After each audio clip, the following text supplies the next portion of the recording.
تک یہ پیغام پہنچا رہا ہے، قل ان کنتم تحبون اللہ، اے میرا حبیب اپنے کلمہ گو سے یہ کہہ دے کہ اگر تم اللہ کی محبت کا دعویٰ کرتے ہو، اپنے آپ کو عبدار خدا کہتے ہو، یا ہمارے معاشرے میں بہت سارے لوگ اپنا تعارف کرانے میں کہتے ہیں کہ یہ اللہ والے ہیں،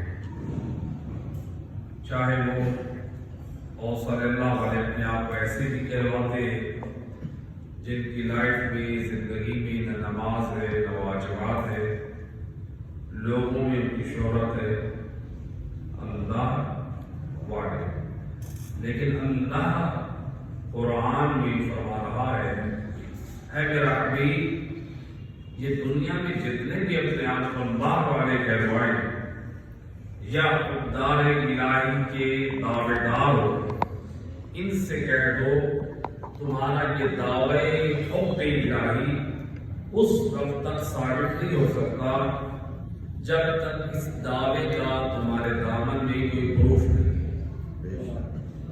وہ کیا ہے؟ اللہ نے یہ نہیں فرمایا کہ اگر وہ میری محبت کے دعوے دار ہے تو پھر انہیں کچھ سے محبت کرنی چاہیے۔ اللہ کہہ سکتا تھا کہ اگر اللہ سے محبت کے دعوے دار ہو تو پھر میرے رسول سے بھی محبت کرو، لیکن اللہ کیا فرما رہا ہے؟ ان کنتم تحبون اللہ فاتبعونی، رسول کے ذریعے کہا گیا اللہ کی محبت رکھتے ہو تو پھر مجھ رسول کی اتباع کرو۔ یہ نہیں کہا کہ مجھے رسول سے محبت کرو، اے بارگاہ پوری محبت کی جگہ پہ اتباع کیوں رکھی؟ اور پھر کہا کہ جب تم اتباع رسول کرو گے تو پھر بدلے میں اللہ بھی تم سے محبت کرے گا۔ اب سوال یہ ہے، اللہ نے بھئی سوال تو یہ ہے، محبت کرتے اللہ سے، اے اللہ تو اپنے حبیب کی ساتھ ساتھ محبت کروا، لیکن اللہ کہہ رہا ہے میرے حبیب کی محبت نہیں، لفظ ہے اتباع کرنے کے بعد۔ تو اللہ نے لفظ اتباع کیوں بیان کیا؟ ایک سادہ سے مثال، ہمارے معاشرے میں کسی بھی علاقے میں آپ کو کہا گیا کہ جناب آپ فلاں صاحب کی پیروی کریں، آپ نے دیکھا ایک مرتبہ آپ اس کے ہم عصر ہیں یا آپ اس کے بزرگ ہیں، اگر اس کے اندر کو بچپن سے لے کر اس ایج تک میں نے کتنے نتائج دیکھے، میرا دل نہیں کیا کرتا کہ میں اس کی اتباع کروں۔ اس کا مطلب یہ ہوا کہ اس کی حب کا حب بھی آپ کے دل میں نہیں ہے، کہ آپ اس کی جب محبت نہیں ہے تو کیسے آپ اس کی اتباع کریں گے؟ آواز بلند سلامات۔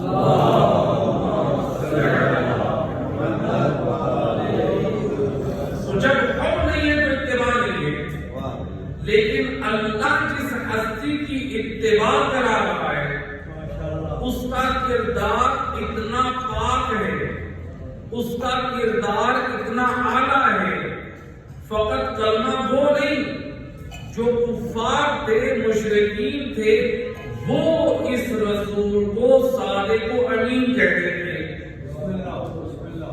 تو اللہ نے سید الرسل کی اتباع کا حکم اس لیے دیا کہ اس میرے حبیب سے محبت تو کافر بھی رکھتے ہیں، اور دوسرے لفظوں میں یوں کہوں پروردگار یہ سمجھانا چاہتا ہے اگر کوئی یہ سمجھے کہ محبت رسول میں میری نجات ہے، تو اگر اللہ کہہ دیتا میرے حبیب سے محبت کرو تو دنیا میں کتنے دعوے دار بن جاتے کہ ہم اللہ سے بھی محبت کرتے ہیں اور اللہ کے رسول سے بھی محبت کرتے ہیں۔ اور جو آج ہمارے معاشرے میں جو دین سے کوسوں دور ہیں وہ اپنے آپ کو اللہ والے کہتے ہیں، جو مہینوں مہینے نہاتے نہیں ہیں، نماز کے نزدیک نہیں جاتے، وہ بھی دعوے دار ہیں، معاشرے میں ان کو بھی شہرت دے دیجیے یہ اللہ والے ہیں، اور اسی طرح سے کوئی اور بھی کہہ سکتا تھا کہ یہ رسول اللہ والے ہیں۔ اللہ فرماتے ہیں نہیں، میں نے اپنی محبت اور اپنے رسول کی محبت کو دیکھنا ہے اتباع رسول میں۔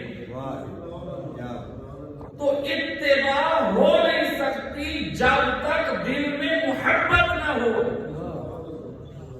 تو اتباع کو لازم ہے، محبت اور اتباع لازم و ملزوم ہے۔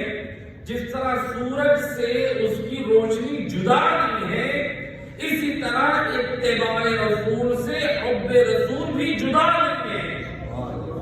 تو اللہ نے فقط محبت کی بات نہیں کی ہے، کہا ہے اتباع کرو، جس کا لازمہ یہ ہے کہ جس ہستی کے نور نبوت کو دل میں آباد کیا ہے، اپنے آثار سے، اپنے اعمال سے اس کی سنتوں کا احیاء کرو، تاکہ میں بھی پھر اللہ تم سے محبت کروں۔ لہذا اتباع ہمارے اب سید رسول کی اتباع کا وقت مجھے محدود دیا گیا ہے اور کہا گیا کہ کچھ وقت ہے اپنے سوال و جواب کے لیے، لیکن میں چاہ رہا ہوں کہ شاید میں اپنی گفتگو کو اس سوال و جواب کے وقت میں، اگر آپ کے پاس بہت زیادہ وقت ہوگا تو پھر ہم انشاءاللہ سوال و جواب بھی کریں گے۔ میرے لیے زیادہ اہم جو ہے وہ میسیج و پیغام ہے۔ سید رسول کی اتباع ہمارے اوپر فرض ہے۔ اب سید رسول کی شخصیت کے اوپر اگر ہم نگاہ کریں، آپ کی زندگی کے کتنے مراحل ہیں، لیکن موجودہ دور کی ہم اپنی ضرورت کو دیکھیں، ہم اس زمانے میں سید الرسول کی سیرت سے استفادہ کرتے ہوئے کیسے زندگی گزاریں۔ اور بہت سارے سنتے ہم سن لیتے ہیں، کتنے رسول اللہ کی سنتوں کے نمونے سن لیتے ہیں، لیکن ہمیں اتنا بابصیرت ہونا چاہیے کہ سید الرسول نے جو زندگی گزاری ہے، ان کی زندگی کا اصلی ہدف اور مقصد تھا لوگوں کی ہدایت کرنا، لوگوں کو اسلام کے قریب کرنا۔ یعنی سید الرسول کا یہ حقیقی مقصد تھا۔ اس لیے قرآن میں جو اللہ نے سید الرسول کی صفت کو بیان کیا کہ وہ حریص تھے لوگوں کے ہدایت کے لیے، کہ اس قدر حریص تھے کہ سید الرسول آج ہمیں اگر کوئی شخص گالی دیتا ہے یا ہماری طرف کوئی جسارت کرتا ہے تو ہم صبر نہیں کریں گے، لیکن تاریخ کہتی ہے سید الرسول کی پیشانی پر جنگ احد میں جب پتھر مارا گیا، رسول اللہ نے اپنے دامن سے خون کو صاف کیا، رسول اللہ نے بد دعا نہیں کی، رسول اللہ نے دعا کیا فرماتے ہیں؟ اللہم اہد قومی انہم لا یعلمون، اے بار اللہ میری قوم کی ہدایت فرما، یہ نہیں جانتے میں نبی برحق۔ اب سید رسول نے ہمیں یہ پیغام دیا یہاں پر، حالانکہ وہ جنگ کے دشمن ہیں، وہ خون کے پیاسے ہیں، لیکن سید الرسول کفار و مشرکین کی ہدایت کی دعا کر رہے ہیں۔ اور آج ہم امت کی ہدایت سے دور ہو جائے، بعض لوگ کیا کہتے ہیں؟ چھوڑے ان لوگوں کو، چھوڑے فلاں کو، ان کی ہدایت نہیں ہونی ہے۔ اسلام نے ہمیں یہ نہیں کہا ہے کہ آپ ان سے عمل کرائیں، اسلام کہتا ہے آپ پیغام حق پہنچائیں تاکہ کل میدان قیامت میں ان کے لیے حجت باقی رہ جائے، کوئی یہ نہ کہہ سکے کہ ہم تک پیغام حق نہیں پہنچاتا۔ تو لہذا سید الرسول نے جو ہمیں سیرت دی ہے کہ عرب اور مشرک و کفار سید الرسول پر اوجڑی پھینکتے ہیں، یا رسول اللہ کو پتھر مارتے تھے، یا رسول اللہ کو میدان جنگ میں پتھر مارا گیا، رسول اللہ نے اپنا راستہ نہیں چھوڑا ہے، بلکہ رسول اللہ نے ان کا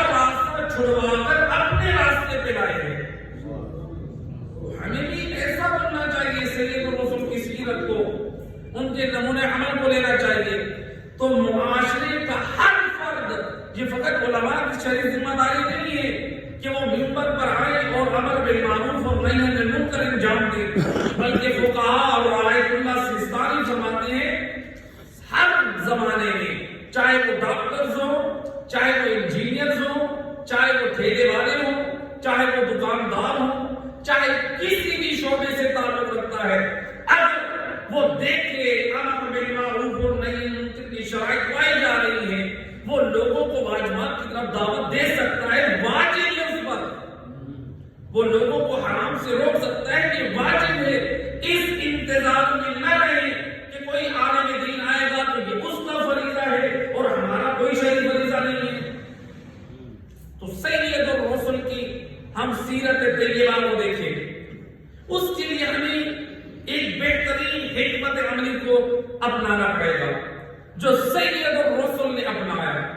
ماشاءاللہ کتنے آپ الحمدللہ سب دیندار گھرانوں سے تعلق رکھتے ہیں، ان چہروں پہ داڑھی کے الحمدللہ آئیو کے جو پلیٹ فارم سے ماشاءاللہ ایک دیندار طبقہ جو ہے وہ آتا ہے۔ تو بات آپ لوگوں کی ایک شرعی ذمہ داری ہے، سید الرسل کی حکمت عملی کیا ہے اس کو آپ اپنائیں۔ معاشرے میں دیکھیں وہ افراد جو دین سے دور ہیں، علماء سے دور ہیں، کیا ہم ان تک پیغام پہنچانا یا نہیں پہنچانا؟ اب وہ تو علماء کو نہیں پڑھا سکتے اپنے گھروں میں، وہ تو علماء کرام کو، واعظین کو، اچھے خطباء کو اپنی ماں بارگاہوں میں نہیں پڑھا سکتے، کیا وہ پڑھائیں گے؟ تو پھر ان جگہوں پر ان کے گھروں میں پیغام میں حق کیسے پہنچایا جائے؟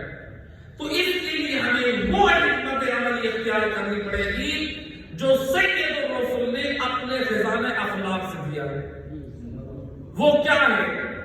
ہمیں ان امام بارگاہوں میں، ان اہل ایمان کے گھروں میں، ان مراکز اور چوکوں میں ہم اہل ایمان سے یہ ریکویسٹ کریں، وہ جو حکمدار اہل بیت ہونے کا دعویٰ کرتے ہیں ان کو کہیں کہ یہ پروگرام آپ کرائیں، عالم کو ہم بلاتے ہیں، تبرک کا انتظام ہم کرتے ہیں، فقط آپ کی امام بارگاہ میں ہم یہ پروگرام کرانا چاہتے ہیں، آپ کے گھر میں ہم یہ پروگرام کرانا چاہتے ہیں۔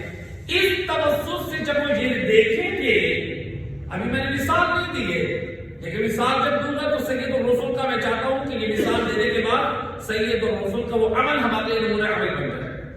اب جب ہم ان کے گھروں میں یہ پروگرام کریں گے تو ظاہر بات ہے وہ ایک مرتبہ یہ سمجھے گا کہ میری عزت افزائی ہو رہی ہے کہ میرے گھر میں پروگرام کیا جا رہا ہے۔ کیا وہ آپ کو اپنے گھر میں پروگرام کرنے سے روکے گا؟ کیا ذکر اہل بیت کے نام سے آپ اس کے گھر میں پروگرام کریں کیا روکے گا؟ نہیں۔ یہ بہترین حکمت عملی ہے، اس دور میں اپنائیے، یہ ہر شخص کا فریضہ ہے۔ کون؟ روایت ہے کہ سید الرسل اسلام کا سب سے بڑا دشمن کون؟ ابو سفیان۔ کس قدر بڑا دشمن تھا؟ میں ساری تاریخ کو چھوڑ رہا ہوں کہ اصحاب رسول مکہ والوں پر کس قدر ظلم ڈھائے ابو سفیان نے۔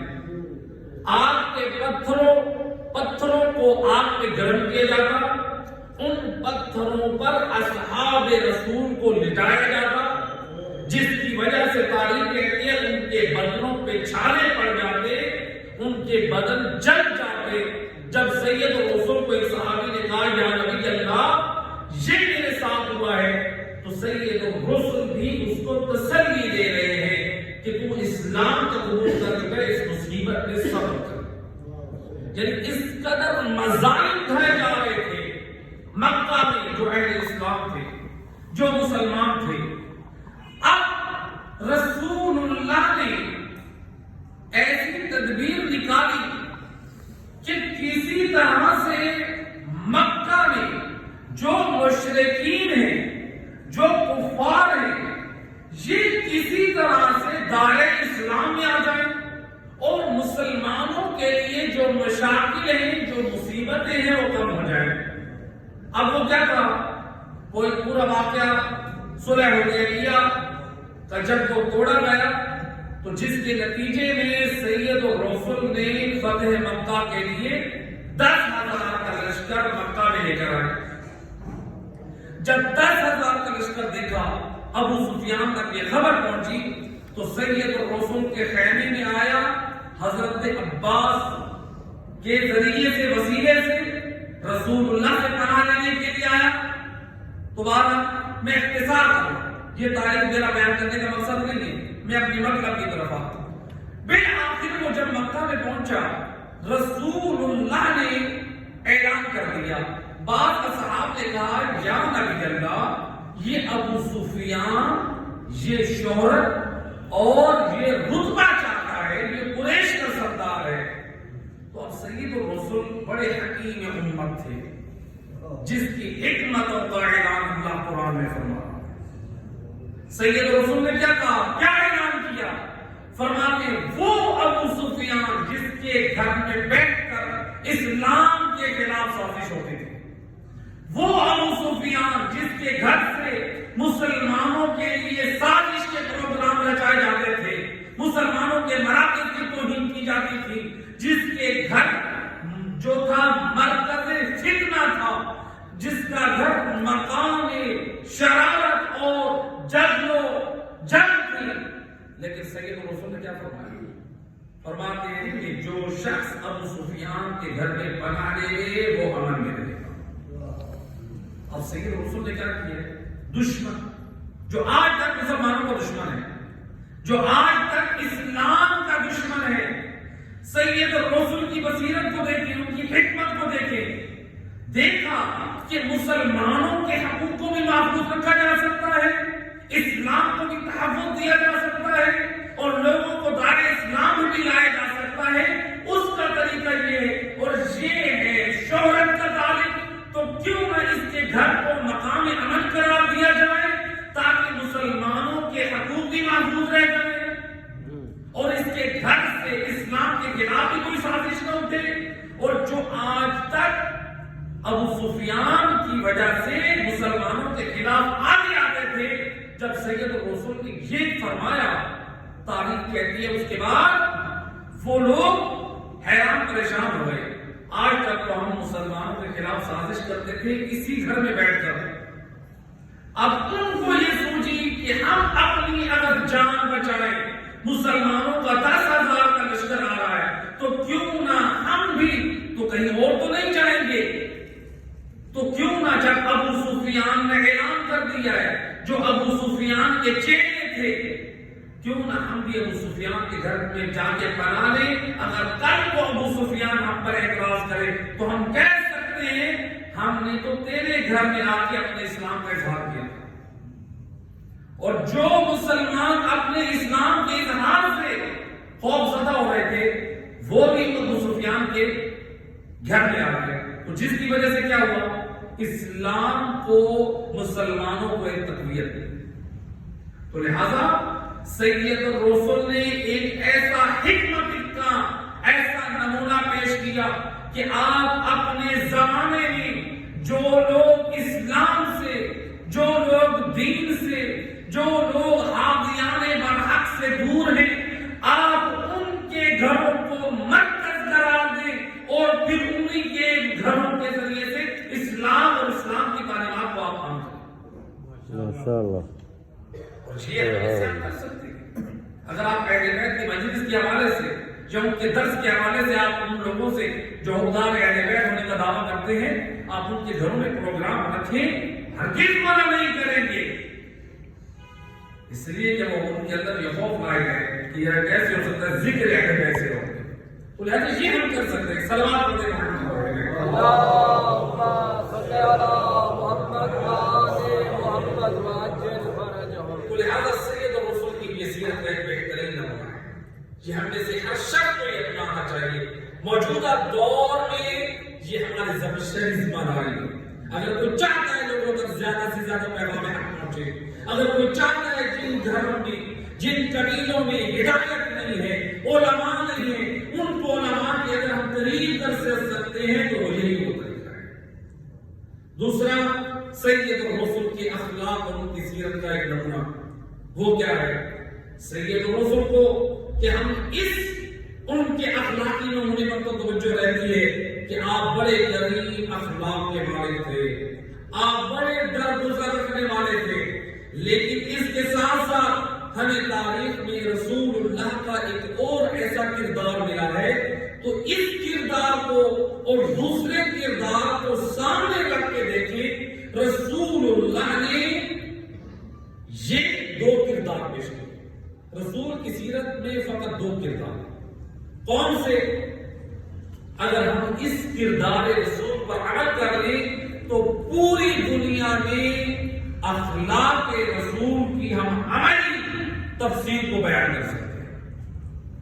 کون سی؟ ایک مرتبہ یہ ہے کہ رسول اللہ نے دشمن کو بھی معاف کر دیا، جیسا کہ ہم نے وہ اسکول کی کتابوں میں بھی پڑھا اور بیان بھی کیا جاتا ہے، سنا کہ رسول پر جو گن ڈالا جاتا تھا رسول اللہ نے اس کو معاف کر دیا۔ یہ اسی طرح میدان جنگ میں رسول اللہ کو پتھر مارا گیا تو رسول اللہ نے معاف کر دیا۔ یعنی سید الرسل کے حق میں جتنی بھی جسارتیں ہوتی تھی، رسول اللہ کو مجنون کہتے تھے، کیا رسول نے پلٹ کر جواب دیا؟ نہیں۔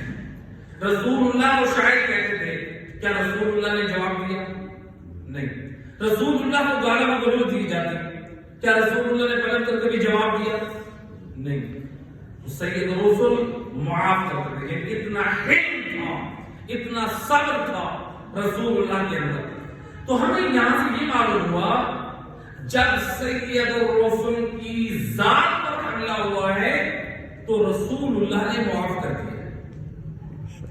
ہمیں رسول کے اخلاق کے ان پہلوؤں سے نتیجہ ملتا ہے کہ رسول اللہ نے یہ پیغام دیا ہے، جب بھی ذات مصطفیٰ پہ حملہ کیا ہے رسول اللہ نے اپنے دشمن کو معاف کر دیا ہے، لیکن جب اسلام کے حکم کو پامال کیا ہے، جب اسلام کی تعلیمات کو رونا گیا ہے، رسول اللہ خاموش نہیں کرے۔ تو گویا رسول اللہ یہ سمجھانا چاہتے ہیں، میں اپنی ذات پر توہین کو تو برداشت کر سکتا ہوں، لیکن اللہ کے دین کا مذاق اڑایا جائے یہ مصطفیٰ میں برداشت نہیں کر سکتا۔ اس کی مثال کیا ہے؟ تاریخ کہتی ہے کہ سید اور صلوات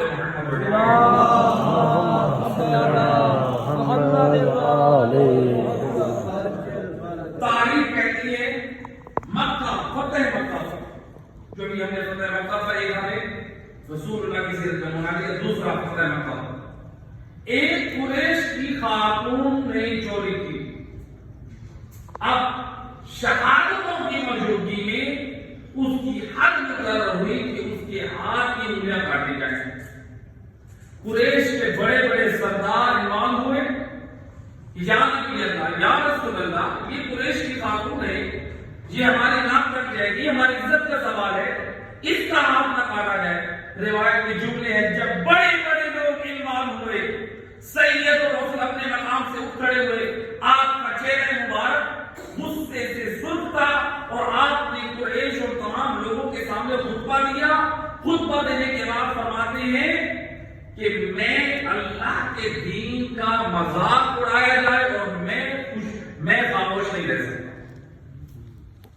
تم کیا چاہتے ہو کہ میں تمہارے اس حق کی وجہ سے، یعنی تم جس خاتون کے حق کا دفاع کر رہے ہو، کیا میں اس کو دیکھتے ہوئے اللہ کے قانون اور اس کے اصولوں کو توڑ دوں؟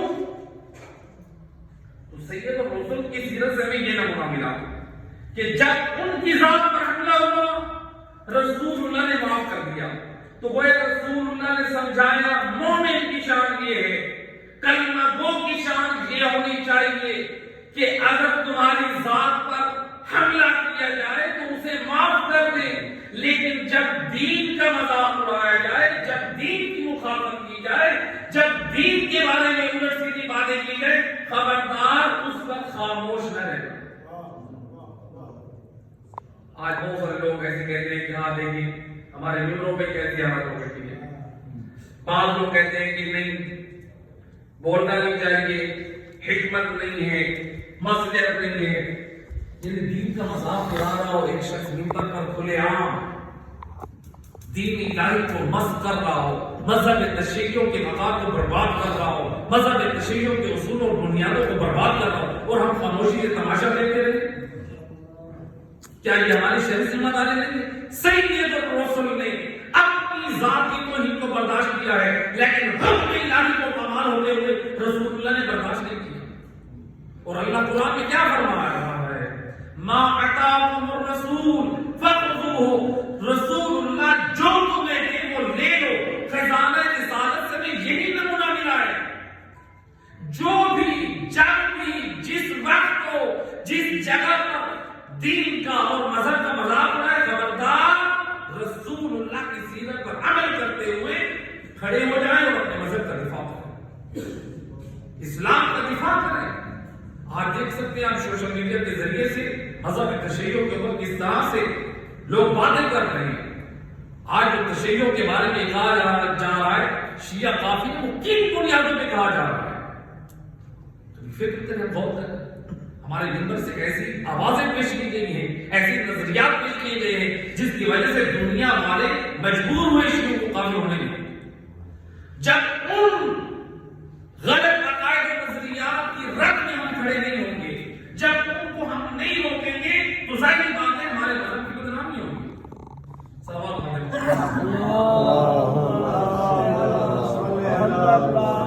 محمد واجل فرج سید رسول کی سیرت کا ہمارے پاس یہ دوسرا ہے۔ سید رسول نے اپنی ذات کے بارے میں برداشت کیا کہ دین کے حکم کو پالا کرنا رسول اللہ نے سمجھا دیا، اس پہ خبردار خاموش نہیں رہے۔ تیسرا ہمارے پاس سید رسول کی اخلاق کا نمونہ، پھر میں کچھ چھٹے امام کے حوالے سے بیان کرنا ہے۔ ایک اخلاق رسول کا واقعہ تاریخ نے بیان کیا ہے کہ سید رسول جب مدینے میں آئے تھے تو ایک دن مدینہ شہر میں رسول اللہ اپنے اصحاب کے ساتھ مدینہ شہر سے گزر رہے ہیں۔ تو جس محلے سے گزر رہے ہیں اس محلے کے چوک میں کچھ بچے وہاں پر کھیل رہے ہیں۔ ہر زمانے میں جیسے آج بھی مثلا بعض علاقوں میں جائیں تو محلوں میں بچے کرکٹ یا فٹ بال یا مختلف کھیلے کھیل رہے ہوتے ہیں۔ مدینہ شہر کے چوک میں بچے کھیل رہے ہیں، ان بچوں میں سے ایک بچے کی نگاہ رسول اللہ پر پڑے۔ سید رسول اپنے صحابہ کے ساتھ آ رہے ہیں۔ اب یہ بچہ مزاج رسالت سے واقف تھا۔ روایت کہتی ہے اس بچے نے جیسے رسول اللہ کو دیکھا ایک مرتبہ ساتھ والی گلی اور کوچے کے لیے چھپ گیا کہ جیسے ہی رسول اللہ آئیں گے آج سید الرسول پر سلام پہ میں صدقت کروں گا۔ روایت کہتی ہے یہ بچہ چھپ کے دیکھ رہا ہے رسول اللہ اصحاب کے ساتھ جیسے ہی گلی کے کونے پہ پہنچے یہ بچہ دوڑ کر آیا اور اب کہتا ہے السلام علیکم یا نبی اللہ۔ اب سید رسول نے جب دیکھا ایک معصوم بچہ جو رسول کی صفت تھی سلام کی صدقت کرتے تھے، ایک بچہ مزاج رسالت سے واقف ہو کر رسول اللہ پر صدقت کر رہا ہے سلام میں، ایک مرتبہ سید رسول کا کلیجہ ٹھنڈا پڑ گیا، رک گئے، رسول رک گئے تو صحابہ رک گئے۔ اب سید روایت کی جملے ہیں رسول اللہ کا ہاتھ اس بچے کے ساتھ، لیکن جو چوک میں بچے کھیل رہے ہیں اب انہوں نے دیکھا کہ سید رسول اس بچے کے ساتھ ملے جو بچہ ہمارے ساتھ تھا، وہ بھی دوڑے اور آوازیں جب رسول اللہ کے نام سے لی تو مدینہ شہر پرانا زمانہ، چھوٹی چھوٹی دیواریں، لوگ بھی اپنے گھروں سے نکلنے لگے۔ ایک مرتبہ وہ چوک لوگوں کے رقص سے بھر گیا جس میں کچھ خواتین بھی ہیں، اصحاب بھی ہیں، مومنین بھی ہیں، بچے بھی ہیں۔ جب سید الرسول نے دیکھا یہ چوک یہ محلہ بھر چکا ہے لوگوں سے، رسول اللہ نے اس بچے کی طرف دیکھ کے فرمایا اے بچے مجھے یہ بتا تیری نگاہ میں اللہ کا رتبہ بلند ہے یا میں مصطفیٰ کا؟ کہتے ہیں ابھی انت و امی، میرے ماں باپ آپ پہ قربان یا نبی جلوہ، پہلے رتبہ ذات الہی کا ہے پھر ذات مصطفیٰ کا۔ جب سید رسول نے دیکھا بچہ کم سن ہے، اللہ کی وحدانیت و معرفت کی پہچان کرتا ہے، عظمت کا بھی اعتراف کرتا ہے۔ پھر فرماتے ہیں بچے مجھے یہ بتا تیری نگاہ میں مجھ مصطفیٰ کا رتبہ بلند ہے یا تیرے والدین کا؟ کہتے ہیں یا نبی اللہ میرے ماں باپ آپ پہ قربان، پہلے ذات مصطفیٰ پھر میرے والدین۔ اب رسول اللہ نے کیا دیکھا؟ اخلاق میں اتنا اعلیٰ ہے کہ آج مجھ پہ سبقت کر رہا ہے۔ عقیدے میں توحید کو نمبر 1، یعنی بچہ ہو کہ جس کا عقیدے توحید صحیح ہو اور عقیدہ نبوت بھی رکھتا ہے اور والدین کی تعظیم بھی رکھتا ہے، وہ رسول نے دیکھا کہ اس کے دامن میں دونوں چیزیں ہیں، ایمان بھی اور عمل صالح بھی۔ تو اب سید الرسول نے کیا کیا؟ سید الرسول نے اصحاب اور لوگوں کی طرف دیکھ کے فرمایا ایھا الناس، اے لوگوں کونوا مثل ھذا الصبی، اے لوگوں اس بچے کی مانند بن جاؤ۔ بچہ کوئی معصوم نہیں ہے، اولاد علی میں سے نہیں، کوئی سید زیادہ نہیں، عام امت میں سے۔ سید الرسول کیا فرماتے ہیں؟ کونوا مثل ھذا الصبی، اس بچے کی مثل بن جاؤ۔ اور یعنی دیکھیں سید الرسول نے جو معیار دیا ہے، معیار ایمان اور عمل صالح ہے جو بچے کے اندر پایا جاتا ہے۔ اور تاریخ کہتی ہے یہ بچہ کوئی عام نہیں تھا، اس بچے کا نام ہے حبیب ابن مظاہر۔ ایک سلوات پڑھتے ہیں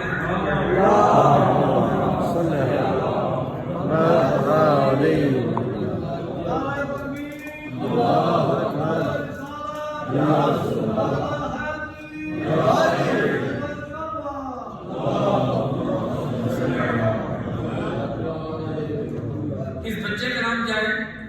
حبیب ابن مظاہر۔ وہ سید الرسول نے سمجھا دیا امت کو کہ دیکھیے یہ والدین کی تربیت ہے، یہ والدین کے گھر کا ماحول تھا جس کی وجہ سے بچہ معرفت الہی بھی رکھتا ہے، معرفت رسول بھی رکھتا ہے، والدین کی تعظیم بھی جانتا ہے اور رسول اللہ پر سلام کرنے میں سبقت کر رہا ہے۔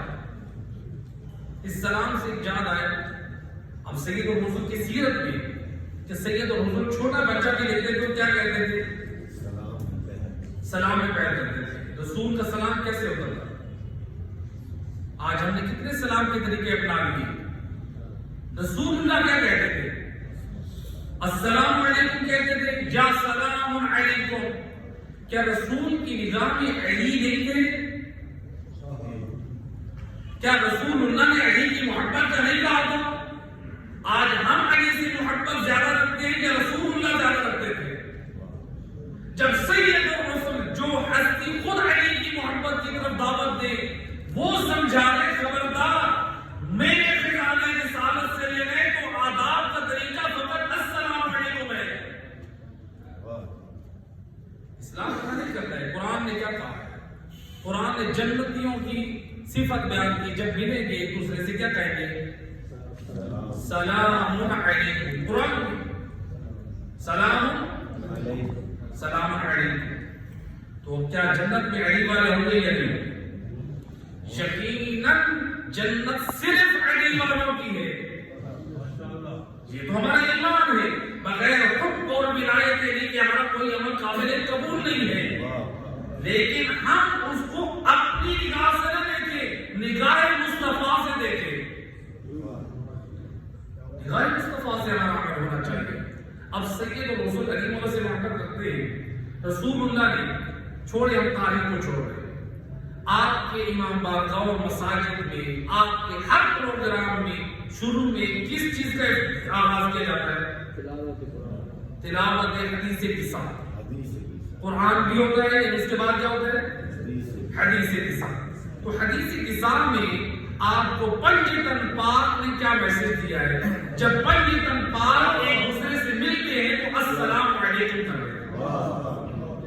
گویا حدیث قصہ نے سمجھا دیا اگر خزانے پنجتن پاک میں السلام علیکم سے بڑھ کر کوئی اور چیز ہوتی تو وہ چیز بیان کرتے۔ تو میرے دوست، ہم اپنی مرضیوں کو نہ اپنائیں، معذرت کے ساتھ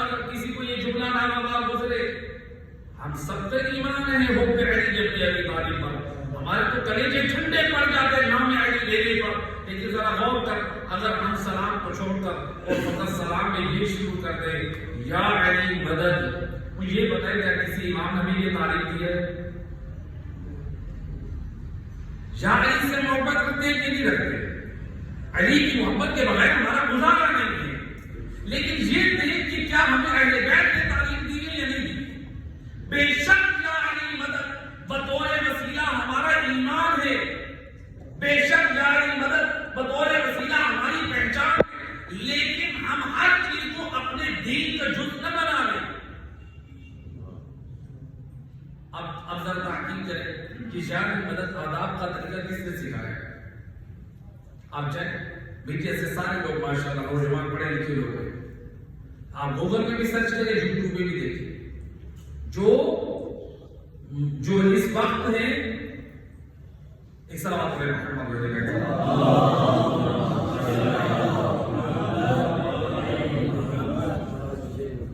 جو آغا خان ہیں ان کے ہاں یہ سلام کا طریقہ ہے یا علی مدد, جو کتنے واجبات دین کے منکر ہیں. تو ہمارے اندر چونکہ وہ ہم لوگوں کو یہ اچھا لگا کہ مولا علی کا نام ہے, ہم نے بھی اس کو سلام میں داخل کر دینا. میرے دوست, اپنے دین کو ویسا رکھ جیسے اہل بیت نے تجھے امانت کے طور پہ دیا ہے. بے شک کیا علی مدد ہمارا ایمان ہے, بطور وسیلہ ہم ایمان رکھتے ہیں, یہ ہماری پہچان ہے, لیکن ایسا طریقہ نہ اپنائیں کہ جس پر اہل بیت راضی نہ ہو. تو لہذا سلام ویسے ہونا چاہیے جو ہمیں قرآن نے دیا ہے, جو اہل بیت کے اتحاد نے دیا ہے. صلوات پڑھیں محمد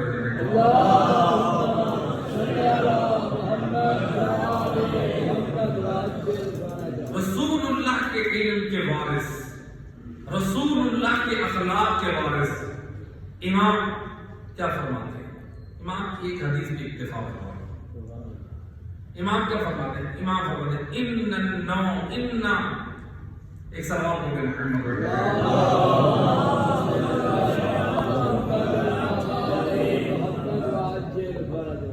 امام فرماتے ہیں ان النوم علی المزابع خیر کثیر مع سلامت الدین.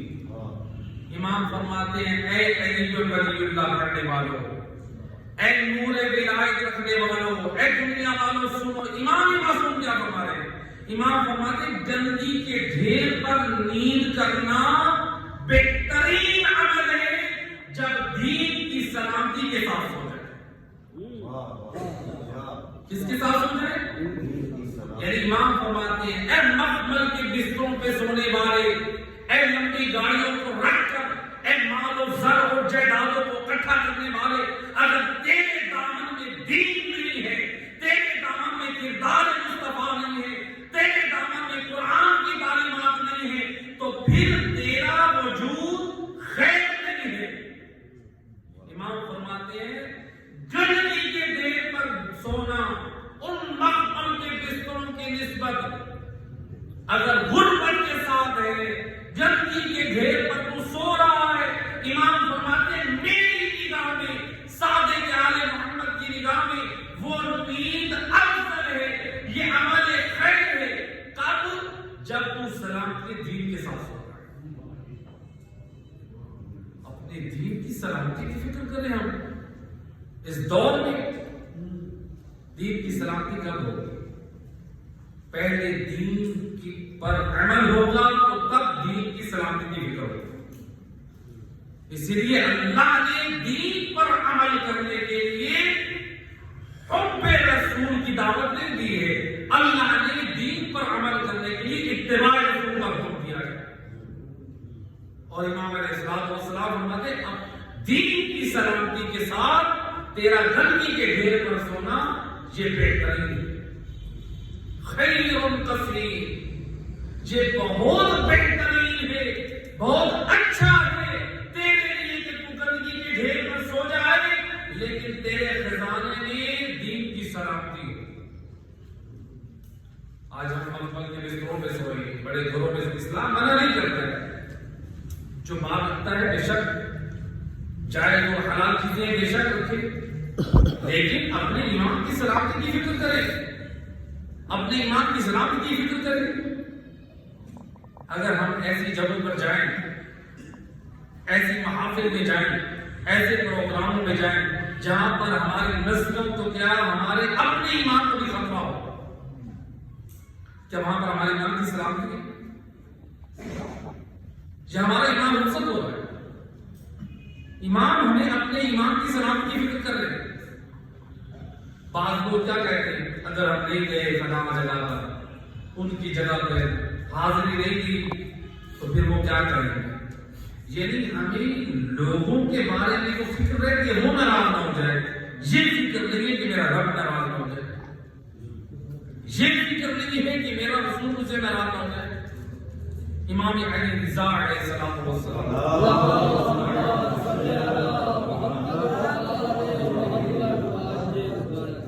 بلکہ میں امام کی روایت چھوڑ، میرے جو موضوع سے بس آخری روایت، بلکہ میں امام جعفر صادق علیہ السلام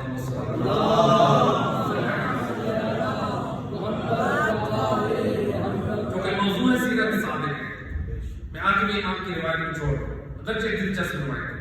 چھٹے امام کی روایت، سلام کے دین کے لیے ہمیں کیا کرنا چاہیے؟ فکر کریں. جس محفل میں جس جگہ جا رہے دیکھیں آیا میرے دین کو تقویت ملے گی، میرے دین کی سلامتی ہوگی، یا میرا دین کہیں ضائع ہو جائے گا. ایک شخص آیا امام کی خدمت میں، کہتا ہے جب کا رسول اللہ، اب امام کا زمانہ بنو امیہ کا زمانہ تھا، بنی عباس بھی اس وقت شروع ہو گئے تھے. کہا کہ مولا جو فلاں ہے، یعنی امام جو حکم شرعی بیان کرتے تھے، امام کے مقابلے میں اور بھی جیلی بیٹھے تھے جو افراد، وہ بھی فتویٰ دیتے تھے. اب گورنمنٹ کی طرف سے یہ تھا کہ جو امام کے پاس مسئلہ شرعی معلوم کرنے جائے گا تو وہ گورنمنٹ کو ٹیکس دے گا، اور جو وہاں جائے گا گورنمنٹ اس کو درہم دے گی. یعنی اس طرح سے وہ کہتے ہیں فرزند رسول، میں نے آپ کی خدمت سے مسئلہ شرعی معلوم کیا، میں نے یہ خیال کیا یہی رائے میں وہاں سے معلوم کروں، وہ کیا کہتے ہیں؟ فرزند رسول میرا قصد یہ نہیں تھا میں وہاں سے جا کر وہ درہم وصول کروں، میرا قصد تھا جا کے فقط رائے معلوم کروں کہ اس کی رائے آپ کی رائے کے مطابق ہے یا جدا ہے. میں گھر سے میں نے ارادہ کیا، باہر نکلا، ایک قدم میرے دل میں خیال آیا نہیں جا، پھر میں واپس پلٹا، پھر میرے دل میں خیال آیا جاؤ، میں پھر آگے بڑھا. فرزند رسول بار بار مزبزب ہو رہا تھا. بالآخر جو میں نے گنا 40 قدم میں گھر سے باہر نکلا. بالآخر میں نے پکا ارادہ کیا، میں گھر میں واپس آ گیا اور میں بھی گیا. امام علیہ السلام فرماتے ہیں ان فعلت فعلت، اگر وہ خاتون کرتی تو تو بھی کرتا. یہ ترجمہ ہے. ایک بار پر کہتے ہیں مولا میں نہیں سمجھا، وہ خاتون کرتی تو بھی کرتا، کیا مطلب؟ وارث دین امام فرماتے ہیں سن، جب تو شکم مادر میں تھا تیری ماں کے دل میں خیانت کا خیال آیا،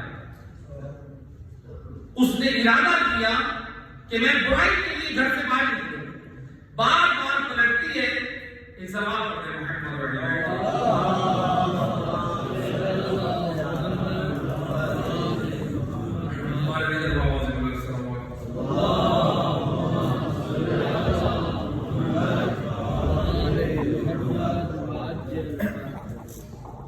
بار بار وہ کیا کرتی ہے؟ امام کو فرماتے ہیں تیری ماں جب تو شکم مادر میں تھا تیری ماں کے دل میں بار بار یہ خیال آتا تھا کہ وہ خیانت کے لیے گھر سے باہر نکلے. جب یہ خیال آتا تھا وہ واپس پلٹتی تھی پھر آگے بڑھتی تھی. اسی طرح کرتے کرتے 40 قدم جب اس نے اٹھائے بالآخر اس کے دل میں خوف خدا آیا کہ میں یہ خیانت انجام نہ دوں کہ میرے شکم میں بچہ ہے. امام فرماتے سن، اگر تیری ماں خیانت کے لیے حرام کے لیے گھر سے باہر نکلتی تو پھر ہمارے اس دشمن کے پاس مسئلہ معلوم کرنے کے لیے جاتا. یعنی امام کس قدر خبردار کر رہے ہیں. اب مجھے آخر جملہ اور نتیجہ کہہ دیجیے. آپ دیکھیں آج ہم کہتے ہیں کہ ہم نے وہاں پر جائیں گے تبرک میں ہمیں نیاز بھی ملے گی, بوتل بھی ہوگی, بریانی کی پلیٹ بھی ہوگی. یعنی ہم اپنے ایمان کو بیچ رہے ہیں کس چیز کے لیے؟ غور کریں, فکر کریں, ایمان کیا فرماتے ہیں؟ ان فعلت فعلت. دیکھیں پہلے وہ کون سی محافل و مجالس ہے, کیا وہ اللہ اور اہل بیت کے نظام کے مطابق ہے؟ جب وہ راضی کے لیے کہ ہم اپنے ایمان کا سودا فقط ایک بریانی کی پلیٹ اور بوتل سے کر رہے ہیں. بعض لوگ یہ کہتے ہیں جب بہت افسوس ہوتا ہے ہم تو تبرک کھانے کے لیے گئے تھے. آپ تبرک کھانے کے لیے گئے تھے یعنی ان بے دینوں کی تائید کرنے کے لیے گئے تھے. کتنا بڑا جرم ہے. مومن کی شان ہے, مومن کو ہر اس مقام سے دور رہنا چاہیے جس سے دین کے اوپر بھی آ جائے اور اس کی اپنی بھی تسلیل ہو. صلوات پڑھتے ہیں محمد